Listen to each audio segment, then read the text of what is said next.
DJ Umesh Sukhipur बाजार। DJ Akhtara DJ अख्तरा तू करे छ शादी दुआरा स तोहार घुर जे तो बराती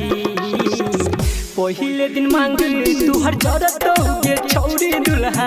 मरबे पमर तो हमर सराप तोरा परता गे छौरी दुल्हा मरबे पमर तो DJ Akhtara DJ Akhtara DJ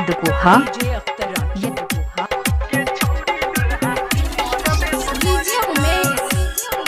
Sukhipur बाजार।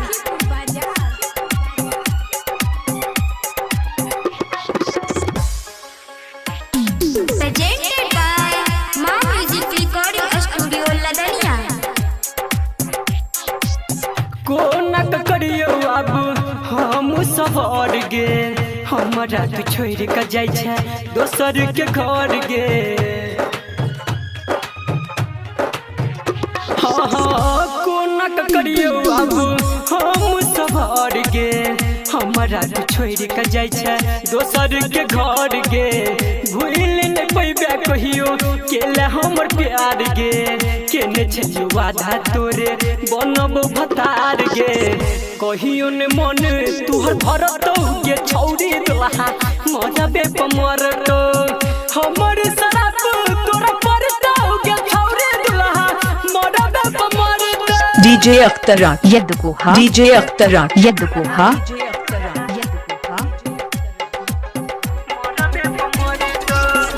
उमेश सुखीपुर बाजार।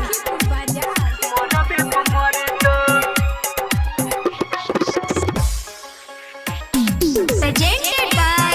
Ma Music Recording Studio Ladania। Writer Sudhir के मन लेन बात गे संदीप सुमन पने भेल विश्वास गे DJ Akhtara DJ अख्तरा writer Sudhir के मन लेन बात गे संदीप सुमन पने भेल विश्वास गे तोहर दीवाना के ने छुआब गम गे प्यार में प्यारी केहन भेल बेरहम गे तोरा सन प्यार कियो करतो गे छौरी दुल्हा मरबे पमर तो हमर सराप तोरा परतो गे छौरी दुल्हा मरबे पमर तो डीजे अख्तरा डीजे अख्तरा